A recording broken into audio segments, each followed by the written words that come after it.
Hello, ladies and gentlemen. Welcome once again to the Packernet Podcast. I am your host and resident fanalist, as always, Cal Hutson. Check us out online, packernet.com.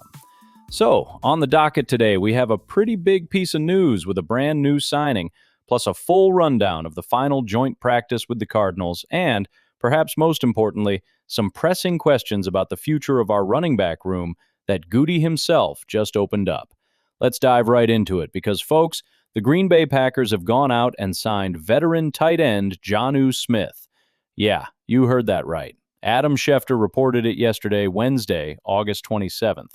It is a one-year deal, and frankly, from where I'm standing, we absolutely needed this. With Tucker Kraft working his way back from that torn ACL and Luke Musgrave still sidelined with that neck injury from minicamp, that whole situation is just something to monitor long-term. The tight end room was looking thinner than a sheet of paper that's been put through a shredder. Josh Weil was pretty much it for proven options, you know what I mean? So, bringing in a 31-year-old like Smith, a guy who played all 17 games last season for Pittsburgh, snagging 38 catches for 222 yards and 2 touchdowns, that, ladies and gentlemen, is a solid, experienced target for Jordan Love. His best year, by the way, was back in Miami in 2024, where he made the Pro Bowl with 884 receiving yards and 8 touchdowns. And here's the real kicker, the bottom line, if you will. He has not missed a game in 3 years. That, folks, is dependability. In a position group riddled with injuries and uncertainty, that is exactly what we need. We need a body. We need a veteran presence, and Gutey went out and got one.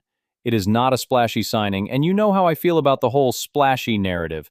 It is a low-resolution way to look at team building, come on, man, but it checks a critical box, a big one. Anywho, let's pivot to that final public practice, the 13th one, out at Ray Nitschke Field, a joint practice with the Arizona Cardinals. And man, oh man, Tucker Kraft, he went full go. This is huge. Coming off that ACL, he met his stated goal of full participation. He was physical out there. He was jawing with Cardinals safety Andrew Wingard after a collision, even drew a personal foul on a late hit. And you know what Kraft said afterward, which is what I love to hear? He was smiling. He said, quote, "That was a good hit. I haven't had a hit like that since November 2nd. That, folks, is exactly the kind of passion and fearlessness we want to see. He's not thinking about the knee. He wants no rep restrictions. That dude is ready to be that dude. That is outstanding news for us as we head into the season. Now, on the offensive side of the ball, Jordan Love and the offense started hot. Love went 8 for 10 in teamwork. The highlight? A 45-yard touchdown bomb to Matthew Golden over safety Budda Baker and cornerback Denzel Burke. Love himself called it, quote, "a really well-designed play that we had dialed up." And you know what? That's what we expect from Jordan Love. Our offense, when it's clicking, it's freaking dangerous. Though, to be fair, the Cardinals' starting defense did answer back by stalling Green Bay inside the 5-yard line later in the practice. But still, that deep shot to Golden, who, by the way, is our ex-receiver this year, over a recognized name like Budda Baker, that is a statement play. That shows growth, that shows trust, and that shows a commitment to winning. Defensively, we also saw some serious playmaking. Cornerback Keaton Oladapo grabbed his 3rd straight interception. His quote, "I felt the shoulders going inside, I just cut it on the inside." That kind of instinct and read on the play is what we look for in our secondary. And second-round rookie Brandon Cisse, and remember, that's Cisse, he jumped a Jacoby Brissett throw for a pick 6. Now, he did give up a goal line touchdown to Marvin Harrison Jr. later in the practice, but the pick 6, that's a highlight reel play that shows his potential. In what they're calling the Melton Bowl, wide receiver Bo Melton beat his younger brother, Cardinals cornerback Max Melton, on an inside slant. Very cute. Good for the family, good for the narrative, good for getting on the Packers.com 5 takeaways.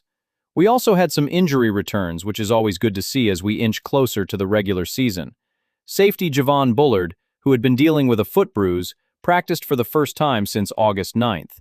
Cornerback Benjamin St-Juste returned from his hamstring issue, and edge rusher Aaron Mosby was back from an illness. Oladapo and cornerback Kamal Hadden were rotating in for Bullard during team drills, which just goes to show you the kind of depth we have building in the secondary.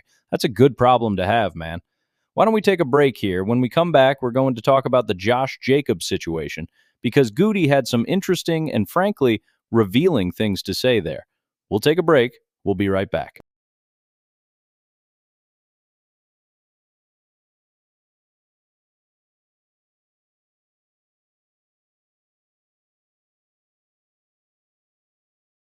All right, so we are back. And let's talk about the elephant in the room that has been quietly sitting there for a while, just waiting to stomp all over our plans, the Josh Jacobs situation. GM Brian Gutekunst, Gutey, actually came out and said that the team is, quote, preparing for any possibility regarding Jacobs' status. Any possibility. Let me be very clear. This is a big deal, folks. This is not some vague, behind-the-scenes talk. This is the general manager publicly acknowledging that the team is planning around the uncertainty of Jacobs' status as the NFL continues to weigh discipline from his May arrest. No suspension has been announced, and Brown County prosecutors still have not filed charges. That's true. But the CBA baseline for a domestic abuse violation is 6 games. 6. So when the GM publicly states that the team is preparing for a potential ban, that's a whole new level of concern. It is not just no ruling, status unchanged anymore. We're talking about a potential 6-game suspension for our starting running back. That's a lot of games, man. You know what I mean? That can absolutely derail a season if you are not prepared. And this brings me to my deep dive for the day because this Jacobs news, combined with the Jonnu Smith signing, it highlights something absolutely critical about team building and the current reality of the running back position in the NFL. This show has said it for years, since Ryan was in the chair back then, and he was 100,000% right. You do not pay running backs big money. You just don't. They are, by definition, people that are often available in free agency because teams are not willing to pay them. And here we are, potentially facing a 6-game suspension for a guy we just brought in, who, let's be honest, we already have to build a contingency plan for a running back that might not even be available for half the season. Now, I'm not here to talk about whether Josh Jacobs deserves a suspension or not. That's for the NFL to decide based on facts, on due process, not on personal feelings or, God forbid, vibes. But the team's preparation is the key here. We signed Jonnu Smith because of actual physical injuries at tight end. It's a proactive, necessary move to bring in a reliable veteran when 2 of your top guys are hurt. And what are we doing at running back? We are reacting to a potential loss that stems from an off-field situation. This is precisely why this show has always preached building through the draft. You find your studs in the draft, you develop them, and you fill in with veterans on cheap, short-term deals where you absolutely have to. When you're constantly relying on free agency for core, high-usage positions like running back, you often end up in situations like this. It's like trying to build a house, right? You get your foundation, your framing, your roof. That's your draft. Solid, reliable, built to last.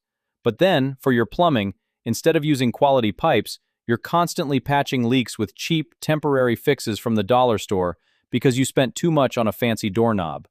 That's what relying on free agent running backs is like. You can get a great deal on that used car, sure, but if you have to immediately take it to the shop for a major repair because you weren't sure about its history, or you knew it had a potential issue but you bought it anyway, then was it really a great deal? No, it was not. You just added costs and uncertainty. That's where we could be heading, man. We drafted Marshawn Lloyd and Emmanuel Wilson. Pierre Strong Jr. is showing up on special teams. Those are the guys we need to be developing, not constantly looking over our shoulder for another veteran signing to fill a potential hole because of off-field issues. It's a low-resolution, high-risk way to build a team for a position that is simply not worth premium capital in today's NFL. Now, if I'm wrong, I'm freaking wrong. Maybe Jacobs plays all 17 games, becomes an all-pro, and none of this matters. Or maybe the NFL decides against a suspension entirely, and this whole deep dive was based on a premature concern. We'll see. But the fact that Gutey is publicly talking about any possibility should tell you everything you need to know about the current state of that running back room, and why relying on free agency for that position is often a fool's errand. Bottom line, we are fortunate to have some depth to absorb a potential hit here, but it's a headache we could probably do without, especially when you consider the investment. Anywho, the preseason finale, folks, is this Friday, August 28th at Lambeau against Mike LaFleur's Cardinals. Yeah, Matt LaFleur versus his brother. Should be a fun little sibling rivalry. And then, it's cut-down day on August 30th, when we get down to 53 players. So on the next episode, we'll probably be diving into what those final roster cuts might look like and who made the team. All right, I'm going to leave it at that. You all have a good rest of your day. I will talk to you tonight, tomorrow, whatever. Have a good one. Bye-bye.